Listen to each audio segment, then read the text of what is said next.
Hi, today I have the opportunity to sit down with this powerhouse who has invited us into your powerhouse because that's exactly what we felt when we walked in. Miss Amber Newman. Hey, I'm so happy to be here, Kizzy. This is a great opportunity. It's just an honor to be honored by the women of Houston. Yes. Just to even be classified to be a woman of Houston. And so I'm excited to sit down with you and just give my testimony. Yes, and we are so excited to hear it, and the world can't wait to hear it.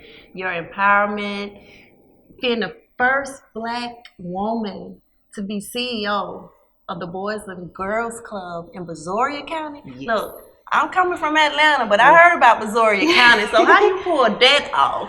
Listen, it was not an easy act. I had been in nonprofit for about 15 years in different roles and fundraising. And so my husband and I, we were getting our master's at Texas Southern University in the School of Public Affairs. And I told him we were on a trip in Ghana. And so I told him, I was like, you know what? I saw the kids at the Newman school in Ghana. They were so hungry, like just for more out of life. So it drove me to like have that same energy to say, you know what? I feel like I want to do more. And my husband's like, oh, I don't know what you want to do. We already do so much. And I was like, I want to become a CEO of a small nonprofit where I can really feel like I'm making a difference. And I said, but I'm going to wait about a year or so. And he was like, why you going to wait? You need to do that now. And anybody that knows my husband, he is a pusher. So if you tell him you want to do something, you better buckle up your boots and get ready to do it because he's going to push you to do it. Yes, and we had a chance to meet him and we came in, and I see your strength in him. Yeah. He is so powerful, and he just honors you. He wants you to have your roses, not just, daily, and just to encourage you and push you to do that. That's exciting. Tell us a little bit more about how you lean on him for that, because I want to highlight that Black love I just seen when I walked in just a little bit, because we're missing so much of it. And he was actually telling us a story about his parents who had actually been together for about 50 years. Yes, that celebrated. That's it. Yeah. Oh my God. So what's the key to that? Give us some of those nuggets how to keep this thing good. So I definitely am grateful and so blessed to have him. My parents got divorced when I was young. And so although I didn't see a two-parent household, just being with my husband and his family and them modeling, his mom and his dad modeling, how it is to be in a two-parent household. And so, I admire that. And so my husband grew up with both of his parents, so he had that instilled in him. And sometimes I don't always get it right, but I always try to put my best foot forward because, we have kids. And so we just want to make sure that we're bringing them up as strong as possible. I'm always appreciative of single moms and what they have to do because it is a struggle. Because I saw that, my mom working 2 jobs, and I didn't have the luxury of going to Boys and Girls Club. I was a latchkey kid. So, when I got out of school, I was at home by myself, and I had to call my mom to tell her that I had made it home. And so, I'm grateful for my husband and all that he's done for our family and the sacrifice that he makes to ensure that I'm able to do what I want to do in life. He played in the NFL. And so I wasn't a stay-at-home wife. I did have a job. And so he's always let me be, who I am. And that's one of the things that I love about him, that I can be myself. And, and he can definitely be himself. He's going to be himself all the time. Definitely. When he welcomed us in, it was like, come on in, have a seat. If you in this house, you're supposed to be in this house. Yes. Because even the foundation, he was talking about how the foundation was built around love and everything. And you guys actually had a chance to put it together and design this beautiful home yourself. Yes. It was hard work, but we did it. Thank God. We made it through. Amen. Oh my God. Thank you for sharing that, because again, like I say, it's not enough of that, being able to stick together.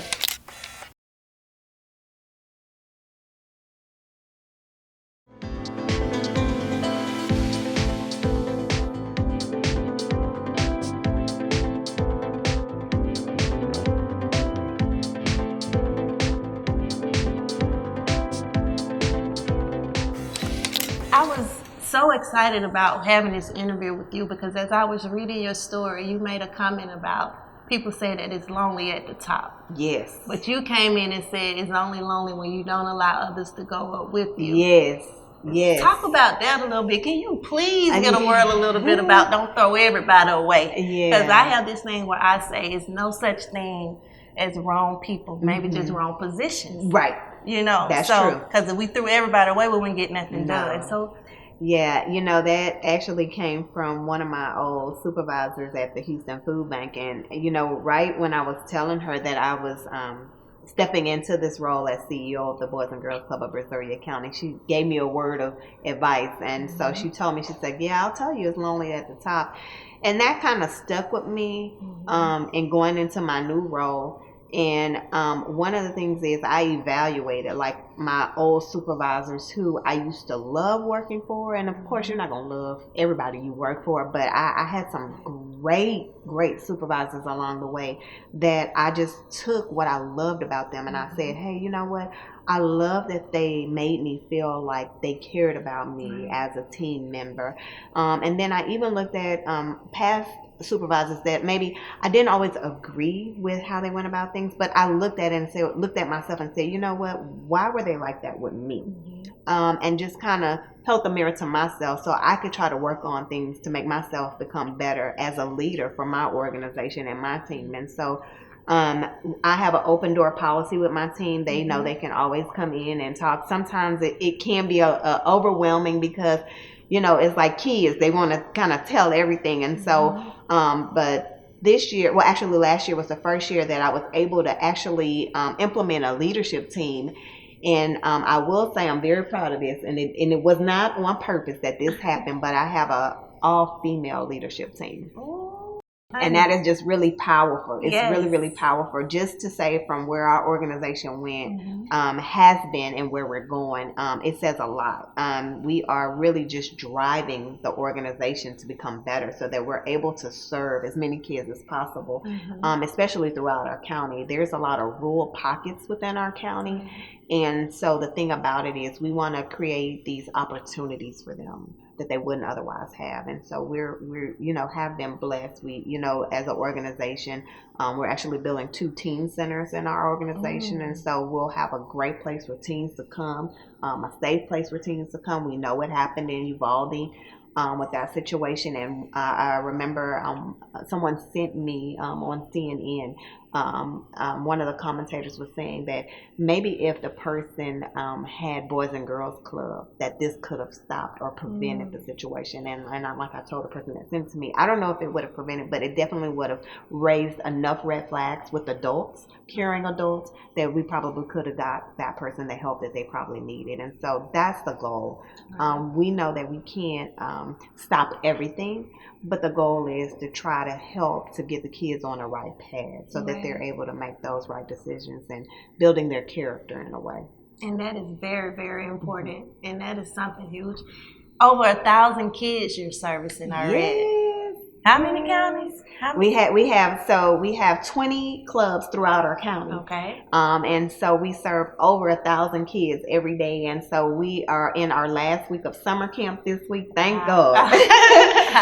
But the kids have been having a great time. And our theme was Blast Off. So we took them to NASA. We even had the opportunity to go to the Astros game on July the 7th, where they actually highlighted us because this year we're celebrating 50 years as an organization. And so the one of our members got to throw the first pitch out. And so it's something that he wouldn't have never had that opportunity to do if he wouldn't have been in Boys and Girls Club. So we're just grateful for all of our partners that make things happen for us. You are truly a blessing. And I took from your story when you said when you went up for your interview and they asked you about being a fundraiser. Yes. How did you That is such a funny story. You got to share it with everybody else, though. So, it was, when I was in the interview for the Boys and Girls Club, there was like 13 board members, and they were all sitting at this really, really long table, and they had this one chair like for me, and then it was,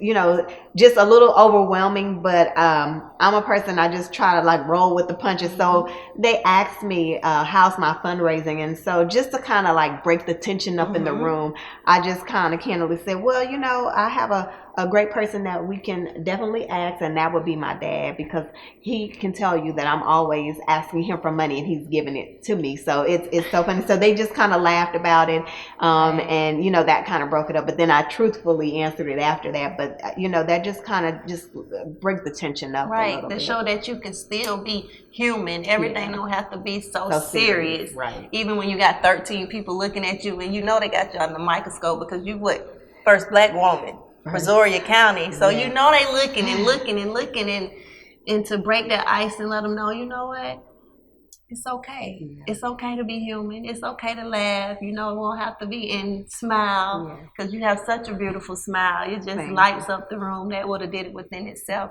So, what advice would you give to a little brown girl who looks like you, who have to go up against that? Because again, like I said, I've heard about Brazoria County. You know, I'm new to Houston, but it's kind of strong down here. It is.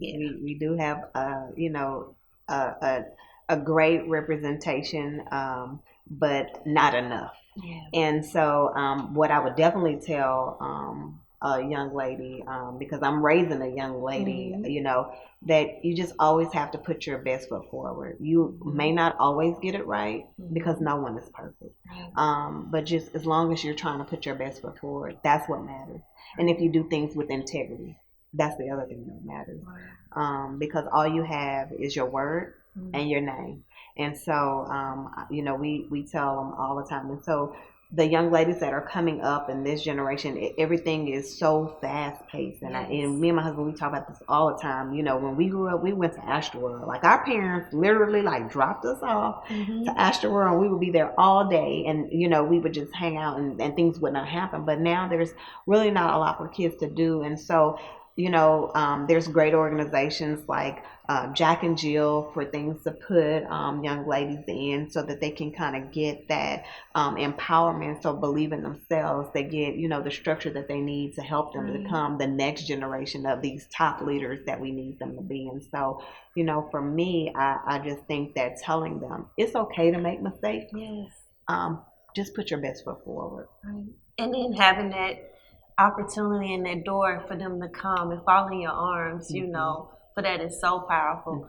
You know, I was always told, it was like, oh, you look too young to have that old kid. I ain't gonna tell my age because they gonna know. But no, but they was like, what is the key to you always, you know, staying so calm and so happy? They don't know I cry all the time behind the scenes, and, you know, because I don't want to see my children. I don't want them to see that part. You know, we have to be so strong as a woman, especially me as a single, you know, Black woman in business and entertainment and all of that. It is extremely hard to always keep your morals, to always say no and let your no be no, because we're taken advantage of so much. We talk about this throughout every interview about how women, you know, we have it so hard. We have to go the extra mile, you know, just to fit in. But, you know, I went to have that place, and they asked, like, what is it? I said, God take care of those who take care of people. True. That's true. You know? That's true. And so we don't, not to say that we don't go through stuff. We always go through stuff, but we have a little bit of grace. Because he knows that we're going to open up that door. The way that you open up that door, Miss Amber. The way that you kick down those walls, Miss Amber. Thank you. So powerful.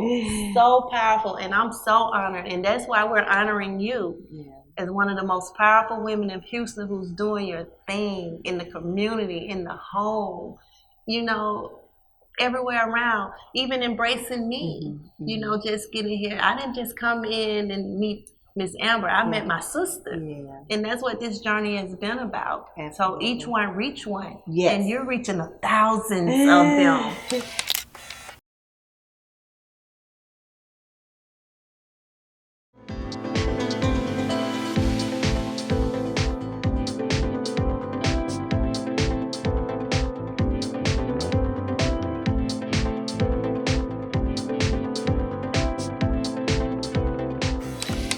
for me, it's something that, I think it's too, because I was an only child. And, when I see people, I've never met a stranger. Like, I can talk to anybody and have conversations with them and just kind of be transparent. I think that a lot of people don't view it that way. A lot of people will let people look a certain way or do things in a certain manner and not try to correct that. Because I don't know if it's a jealousy thing or if it's them not wanting someone to be or look better than them. Great example today. You said, hey, Emery, you have something on your eyelash. You could have easily let me go on camera and have that on my eyelash and not even say anything. But that's the kind of thing as Black women, as women, period, that we need to do for each other. If, you see my shirt in the back isn't buttoned, then button it for me, sis. Just do that. I'm one of those ones in the club where I'm out at the tag and I'm like, girl, come here. Don't even say anything. Just walk up and say, sister, I got you. But I've also noticed in that, it's a jump like what? Because we're so used to being attacked by each other. But sometimes it's not about an attack. No. This is about, a genuine, I see you. Yes. You're my sister, you're me. If I was in that situation, I would want someone to help me. Again, my mom died when I was 15 years old. So I've been a young lady who's had to go out and find other, I call them aunties, I adopt mamas and all of that. Because we need each other. Absolutely. And especially as a 15-year-old girl, to lose her mom at the time, that's when you really need your mom. You got the boys at you, you got the women at you, you're trying to find yourself, you're in high school.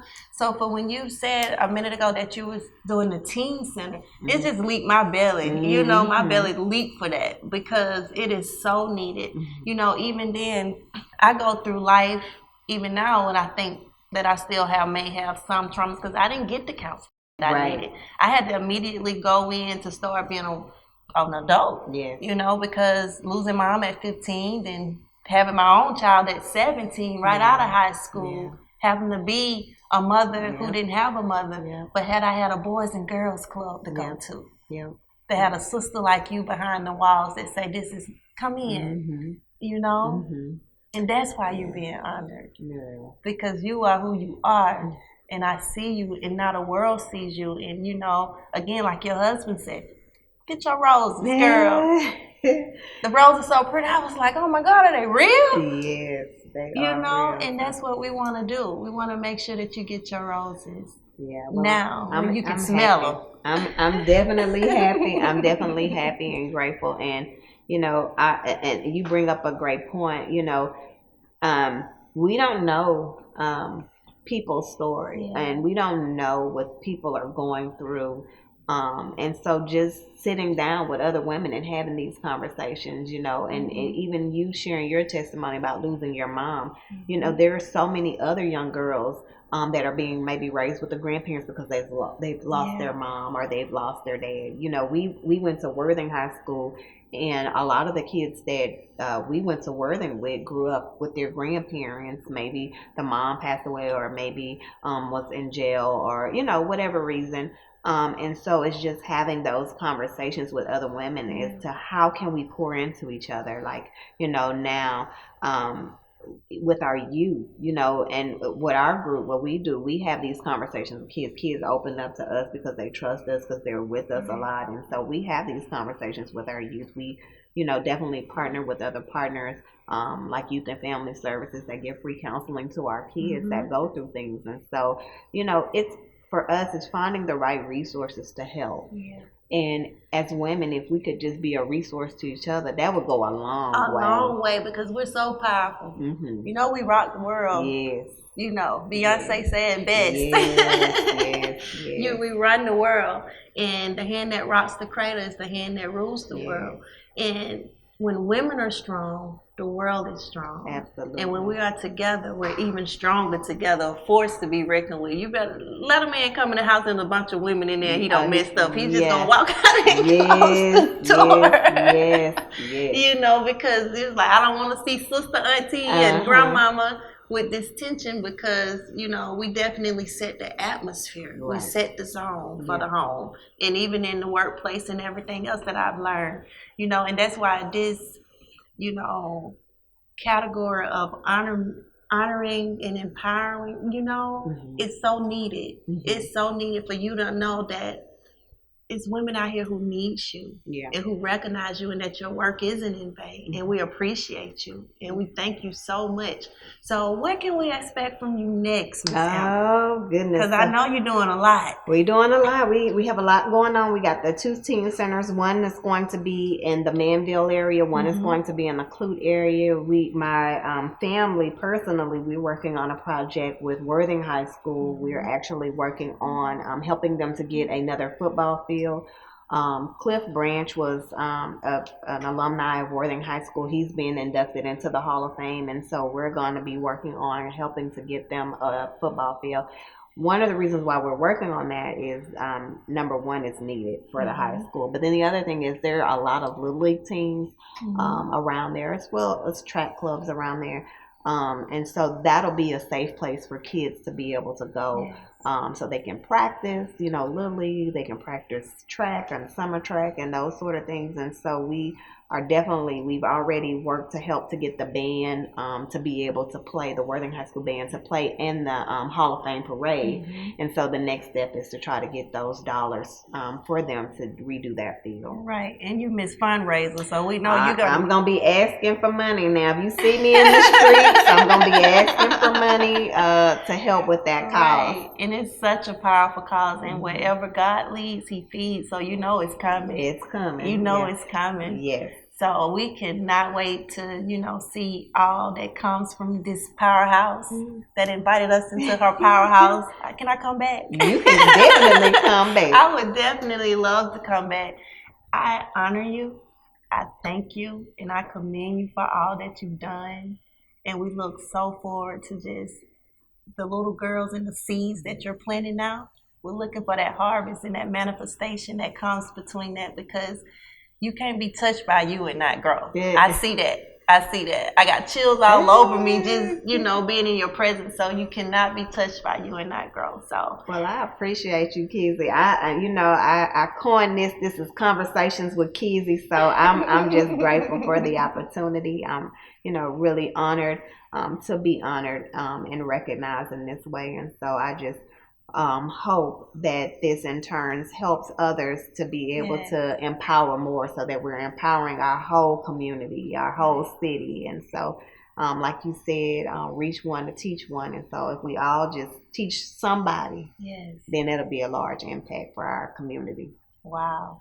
And I guess after that, what more is it to say after that? Is there anything you would like to tell or share with the world about, how you've been able to be this strong this long? Well, I'll definitely say that it had to do a lot with my family. My family helps to keep me grounded. My dad's side of the family, my mom's side of the family, they're all in Louisiana, and I'm gonna tell you, you cannot change. You can't act brand new with them, because they'll call you out on it. So one of the things that help keep me grounded is my family and their love for me, and and of course my kids and my husband. My husband's always pushing me to be my best self. And then my kids, they keep me accountable. My kids, let me tell you, my kids will keep you accountable. If you tell them you're going to do something, you better do it, because they're going to hold you accountable to do it. And so you need that to have that accountability. But I definitely just, God is definitely, always ordering my steps.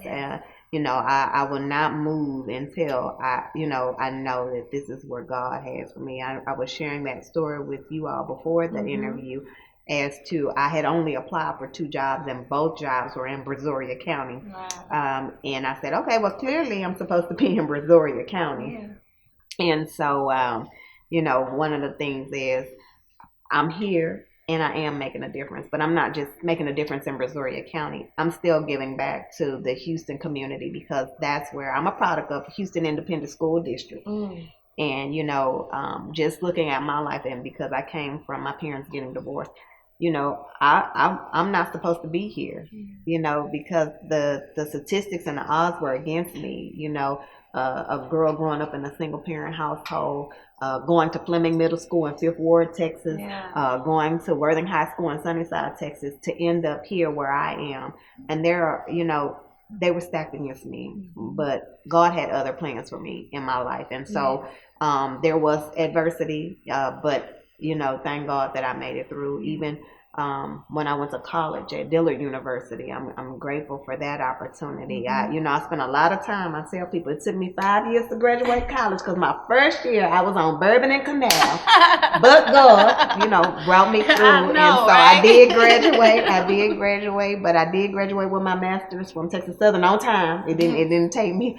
It took me about a year and a half to get that. So just becoming older and wiser, in the decisions that you make, and just realizing that decisions, this part is for young girls.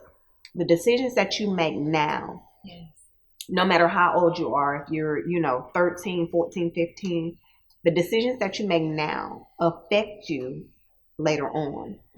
And, that's something that as when you're young, you don't realize because you feel like you have your whole life ahead of you. You're not thinking about those decisions that you're making now. But those decisions you're making now affect you later on. And you're absolutely right. And that's when I touch back on, like I said, with losing a mom at 15 years old.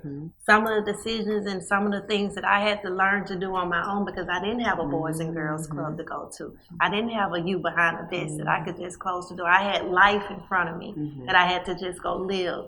So, and figure it out along the way. But key thing to what you said also, you were supposed to be in Brazoria County. Yes.